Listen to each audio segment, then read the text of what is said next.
The Story of Soil Part 2. Hello children, I hope now all of you would have understood that soil is an important natural resource. Do you know about the different layers of soil? Alright, tell me, what is the topmost layer of soil known as? Correct, it is humus, which is made up of dead and decaying matter. I have a question in my mind and I'm looking for an answer. Is the soil similar at all the places? And is the soil different at riverbeds, gardens, etc.? Let us go and look for the answer in village where two children are in conversation about the same question. The objectives of this story are to know about the types of soil and to understand about the qualities of soil. This is Neelu and that is Meenu. Both of them had planted a plant in two different pots. Neelu's plant had become lush and green. However, Meenu's plant did not grow much and had no fresh green leaves. They were discussing about the same. Oh Neelu, look, my plant is drying up. I put enough water, kept it in the sunlight, and there is enough air also here. Yet it is dry. Yes, Meenu, I was thinking the same. I kept my pot in the sunlight, gave enough water, manure like you did. What difference was there between your way and mine? Let us water our pots and see what happens. The girls first water Neelu's pot and then Meenu's pot.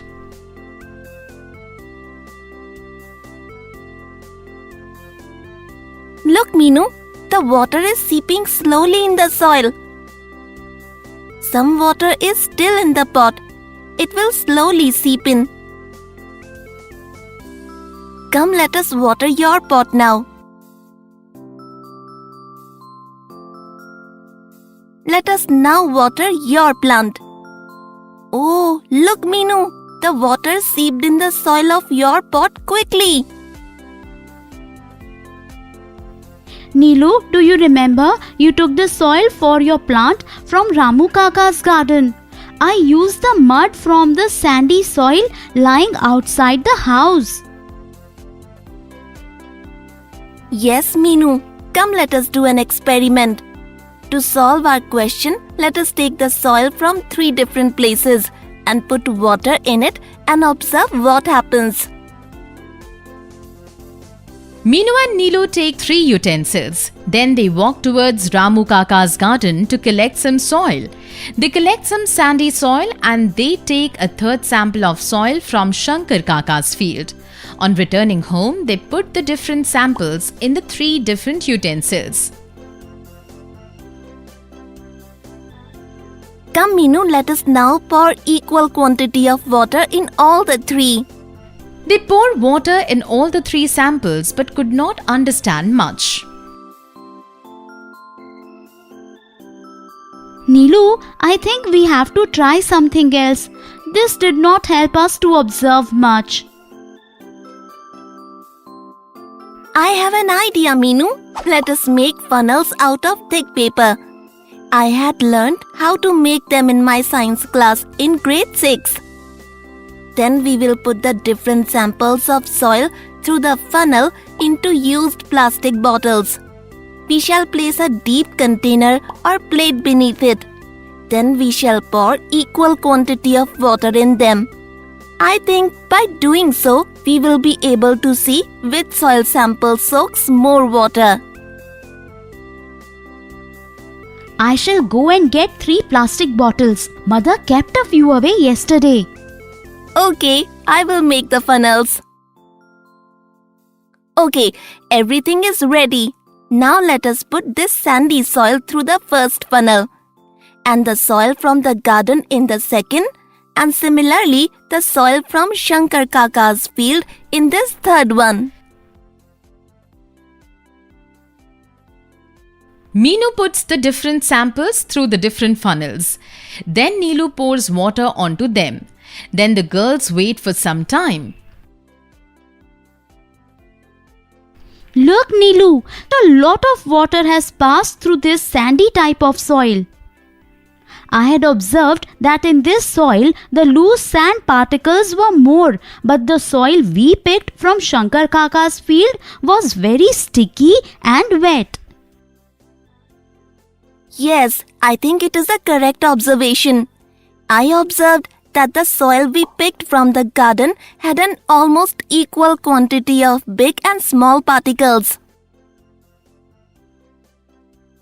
Neelu, look, the soil we picked from Shankar Kaka's field let very little water pass through, and this sample from the garden allowed some water to pass and some is still there on the top. Yes, Meenu, you are right. So does it mean that the plants which grow in the sandy type of soil need less water, but the plants which grow in the soil we picked up from the garden need optimum water? Oh, Shankar Kaka's fields have rice sowed, and I remember Baba had said that a lot of water is required for the cultivation of rice.